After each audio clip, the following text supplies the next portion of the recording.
Hello, I believe we are live. Just give me a moment while I check everything is working fine and we shall get started. Okay. Everything seems to be good. Internet is behaving, so let's go. Hello, my name is Ozair and thanks for joining in. It is 5 o'clock in the UK and it is the 23rd of July today. Hope you had a productive and a good Thursday.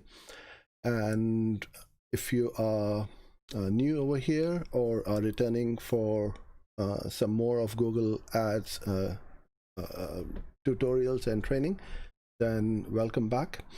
Those of you who are new, the structure of these sessions is such that I will go through a certain topic or subject, and then towards the end of this session I'm going to answer any questions which you may have. If you do have any questions, please put them on the comment box on the right hand side of your video if you are watching it on a tutorial or on a computer rather, and I'll get it going. So if you can hear me and see me fine, then please just put in a little hello or just let me know which country you are from, so I get an audience from pretty much all over the world, from India, US, Canada, so it'll be nice to hear from some of you. So Himayu, hello. Looking young. I'm not quite sure about that, Himayu. I'm getting gray and old, and you can see I've hardly got any hair left. So hi Richard, good to see you here, my friend. Adam, I thought, Adam, you were in the UK, but you're in Florida. Cool, brilliant. Anyhow, so today's topic is Google Ads filters, how to turbocharge or supercharge your workflow. This is a feature which I didn't use quite a lot, but when I started using it, I was like kicking myself, why didn't I use this before? It's a great little tool in Google Ads. It simplifies all the workflow, and it can put in front of you the data which you are looking for or which is relevant. So you can highlight all the better performing campaigns, ad group keywords, or non-performers. So let me open up my Google Slides and I'll present. So I'm going to go through a few slides and I'll then hop into the interface to show you how you can use this. So this is a tool for finding the data which is most relevant to you. So you can filter for keywords using a particular match type or a word, bids that are higher than a particular amount, or CTRs that are lower than what you are expecting. So you can adjust your workflow in a matter of seconds rather than doing it one at a time. So no matter how many ad groups or keywords you have got, whether you've got a few or a few hundred or a few thousand, it really doesn't matter. Filter will help you filter out all the noise, I should say, from your data, and just get your focus on the metrics which are important to you. So you can use filters at the campaign level, ad group, ads, keywords, search queries, or wherever you see the filter in the interface, you can use throughout that interface. But these are the 5 main places which you will use it. So how to use it, when to use it. So let's say you need to find a batch of keywords which you may think are underperforming or are performing very well and may need your attention to either bid up or bid down. Let's say you want to find out some low performing keywords. For example, the CTR is less than a certain amount, or you want to find out all the low volume keywords in your account, and you might have dozens of campaigns and hundreds of ad groups with potentially thousands of keywords. You don't want to go through shifting them through each page at a time, because you will get lots of page numbers at the bottom of the screen. So you can filter those out easily, or you can also use filters at the ads stage, where you can see how the ads are performing, or have they been disapproved, and what you can do to make them right, or any non-performing campaigns, ad groups, keywords, as I said earlier on, or high performers or low performers, you know, at any stage of your account. So how you set these up is, on this screenshot, I'm at the account level. So you'll see next to where you got your, either you got all enabled or whatever the status you've got, next to that you get this little link called add filters or add filter. Then all you do is you click on that. From the drop down you can select whatever you are looking for. So let's say I want to search for all the campaigns which contains or does not contain. You have this drop down and you can choose whatever you want. Let's say brand. I want to just focus on all my branded campaigns. So I can quickly filter out all the non-branded campaigns and apply this term, filter to it, and then I can work on those campaigns. At the ad group level, as you can see over here, I've got a fair few number of ad groups, 375. So it will be quite a time-consuming task to go through all of them. So I can quickly filter out the most relevant ones for me. So let's say, for argument's sake, I want to find out all my ad groups which have got a cost per conversion of less than $100. Then I can get that data very easily and quickly. And on the next screen over here, you've got I think I've got the wrong slide. Yeah, this should have been first. So now I can see all my cost per conversions which are less than 100, and then I can sort them out by my cost per conversion column, and I can see now the most expensive one is starting at 99, 98, and so on. And now I can make my bid adjustments or work on these ad groups or keywords, whatever you are looking at.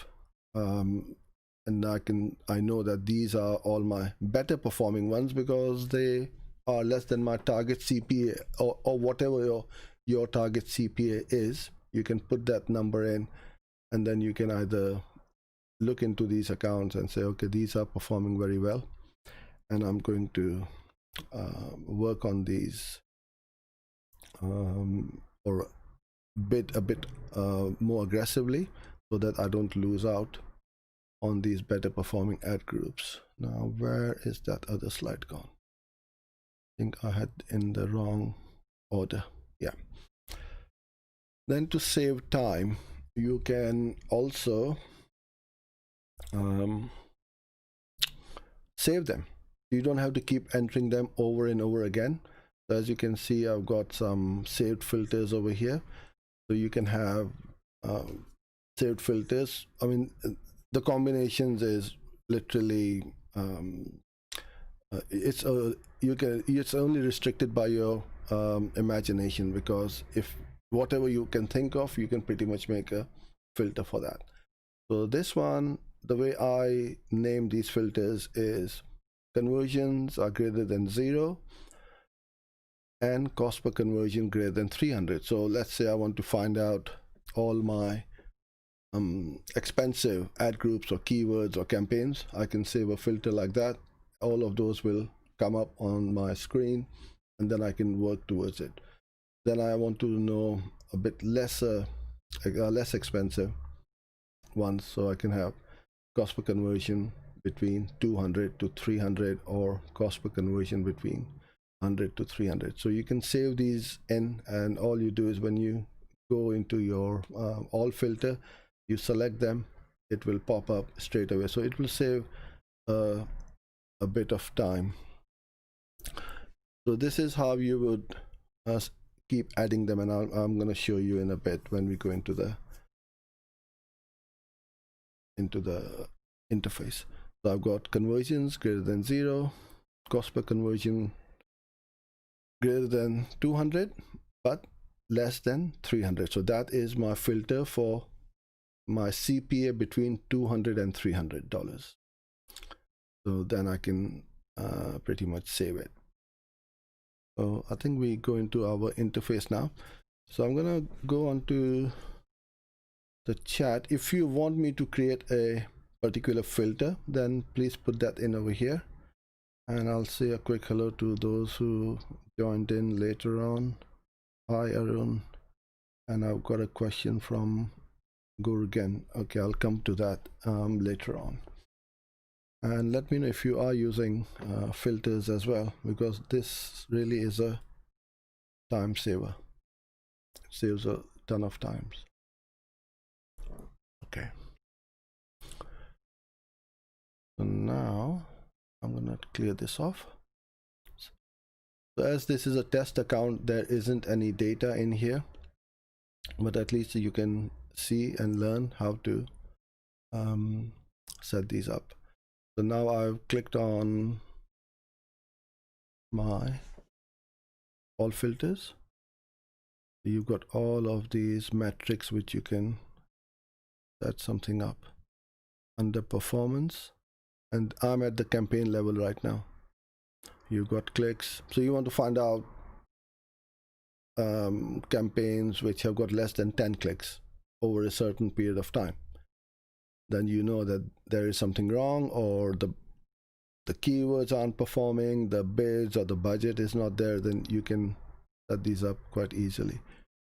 The one which I showed you earlier on for the name, so I can do a search by name and then campaign name. Contains, does not contain. It can either be case sensitive or equals to or starts with, whatever you want to do. So let's say if I want to contains brand. Now a couple of days ago I went through, I believe, the naming conventions in one of these sessions where we have specific ways where we name our campaigns. So if it's a branded campaign, then we definitely have the word brand in there. If it's a services campaign, then we tend to keep it as main campaign. Or if it is a winners campaign, then we can keep them as a winner. So if I want to find out all my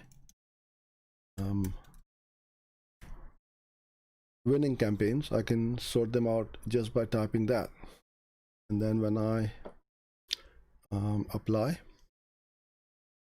I'll then get the data over here, and I can then click on this save button, and then I can call this as winners. I exit out, and to take this away, exit, add filter, and you'll see over here. Now if you make a mistake or you don't want this anymore, all you do is click that and delete it, and then it's going to go away. At ad group level also you'll find the filter, add filter button.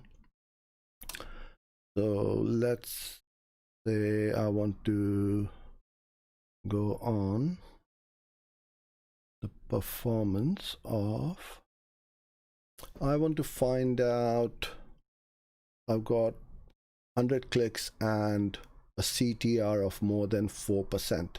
So high volume and high CTR keyword ad groups. More than 100, add filter, and did I say CTR? Yes, I did. So you can either have greater than or less than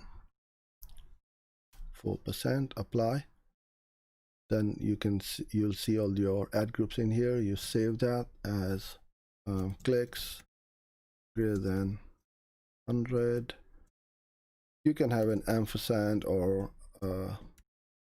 pipe in here, CTR greater than 4%.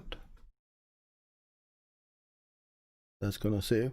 Now quite often what I found is sometimes people panic a bit. Oh, where's my data gone? I can't see anything. It's because you've forgotten to take the filter off.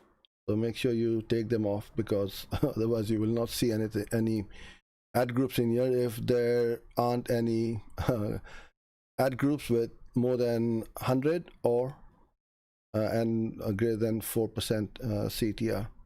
Once you take that off, then obviously you're going to get all your data and you will see and find them over here. The same thing at keyword level or search query level, you have the same.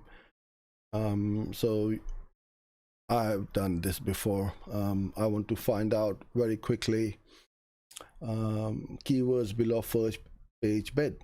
So if they are 100 or few thousand, it really doesn't matter. I can select all of them and go to edit in here, bring them up to above first page bid, or increase my bid by a percentage or whatever I want to do. I can also look at, you know, good quality but low traffic keywords, and you can have your metrics on what you consider to be low traffic, non-active keywords, all enabled keywords, and so on. So there's loads of stuff which you can do with these. The ones which I really use a lot is obviously the conversion section. So let's do one to show you guys how to set one up. Which one shall I do? Let's do cost per conversion greater than 50 but less than 100.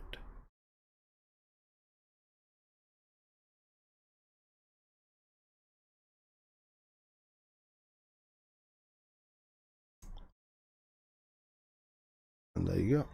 And the same process of saving it over here.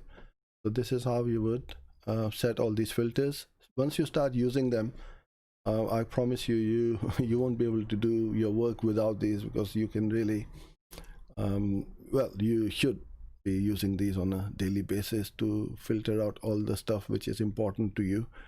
And the same thing, you can do it at a search term level as well. You can filter for search terms. I mean, if it's a high volume account, you can filter for search terms which are, let's say, 1,000 or not 1,000 impressions, but let's say over 100 impressions, and cost greater than X dollars but 0 conversions. So you know that you are getting the clicks. Or you can say clicks greater than 5 and 0 conversions, so you can see what's happening in the search queries, and then you can quickly add them as a negative keyword. So it's very quickly you can catch them in there and put them in either as negatives, or if they are profitable and you haven't put them in your ad groups, then you can put them into your ad groups as well. So this is how you use filters. So I hope you enjoyed this little session. So I'm going to go on to the comment box and see what we've got. The first one is from Gurgan. Thank you for your question. When keyword planner average month search shows nothing, so what you are trying to say is you have got low volume keywords, so there is not much volume in it.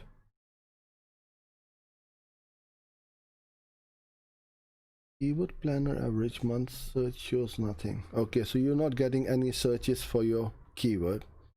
Fine, but find that the keyword could be helpful. Okay, so you think that the keyword is relevant for your campaign, but you are not getting any any data, what should you do in that respect?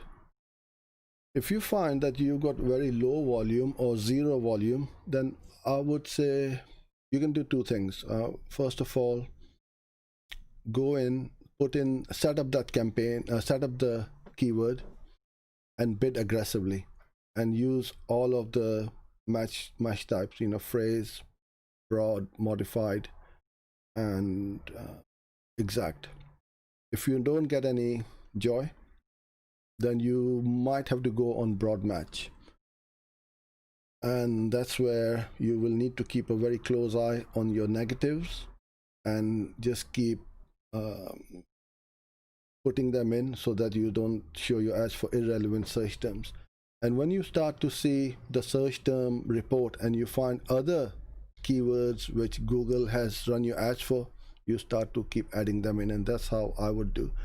The only other way, if you don't get any joy from here, is you might have to go on the display network, which I don't recommend. You will get the traffic, you will get the clicks, and you will spend the budget, but the intent is not there, so hence the quality of those clicks won't be as valuable as your on the search network. Okay, hi Adam. With the new exact match, it doesn't always include all the long tail keywords you have defined. It can be a costly, irrelevant click when it omits certain words. Is there a way to avoid this? So you've given an example of Miami BMW mechanic ends up being a click for. Oh, I see. Okay, so you need to keep a very close eye. So if somebody is looking for Miami BMW, they might be looking to buy or sell a car, and that's what they might be looking at. They may not be looking for a mechanic. So I would put a series of keywords which shows intent to make a purchase or to sell a BMW. So as long as you keep putting them in, then you will you should be okay. And also, if you've got the plus in front of Miami, BMW, and mechanic, so you're telling Google, I need these 3 words on my search term, then you will be fine in that respect as well. So just use negatives, creatively, and think of words where people have got intent to buy or sell cars or any make of BMW. Put them all in, so then you don't get those clicks. And also bid aggressively for repairs, servicing, oil filters change, oil change, and words like that, and you should get some good localized traffic for that. I hope that answered your question. Hi Prajapati. After putting comment on your video, I came to know that you are passionate about photography since I was 16. Do you still do photography? Yes, I do. It has been my hobby and my passion since I was a little boy. And we use photography quite a bit, in fact, for doing headshots and a little bit of product shots as well. But that's work. But when I am out and about or with my family, so I love my phone because the camera is always on me, and with a couple of apps I can control my exposure, the apertures and the shutter speeds and the ISO, and I'm pretty much good to go. So I'm enjoying it even more because now I don't have to have a camera around my neck all the time, which can get bulky and heavy at the if you've got it all day long. Okay, I think I've covered all the questions. If you have any more, then put them in. Otherwise, we'll call it a day and we'll catch up tomorrow, same time, same place. So try using the filters and see how you do. It really is going to speed up your workflow for sure, and you'll find that it is saving you time and obviously money. So I thank you for all your questions and for being here. We'll wrap it up, and I shall see you tomorrow, same place, same time. So till then, stay safe and goodbye.